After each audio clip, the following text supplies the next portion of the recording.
సాధారణ జీవితాన్ని గడుపుతూనే అసాధారణ ప్రజ్ఞతో ఉండేవారు కొందరుంటారు.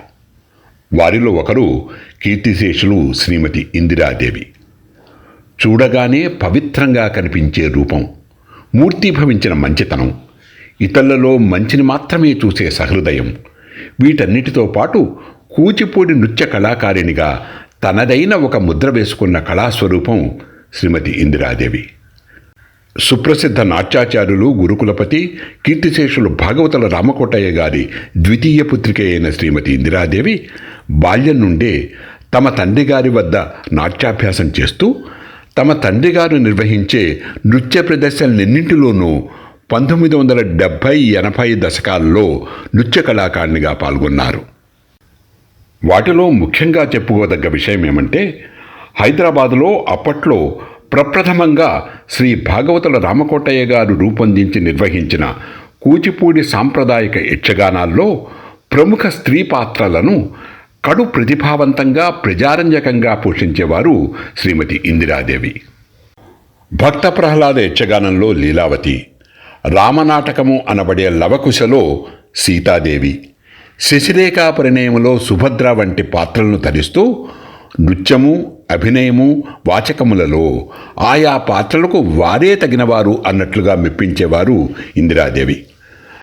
ఆ తరువాత శ్రీమతి ఇందిరాదేవి ఉపాధ్యాయునిగా పనిచేస్తూ ఎంతోమంది పిల్లలకు చదువులోనూ నృత్యంలోనూ చక్కటి శిక్షణనిచ్చారు.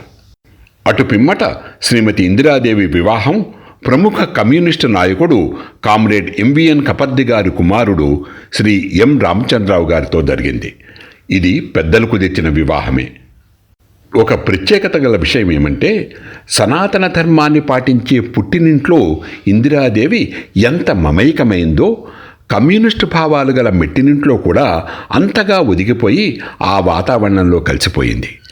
దీనికి కారణం ఒకటే, మార్గాలు ఏవైనా మానవత్వమే లక్ష్యం అన్న సత్యాన్ని తన లక్ష్యంగా తన జీవన గమనం ద్వారా నిరూపించారు శ్రీమతి ఇందిరాదేవి.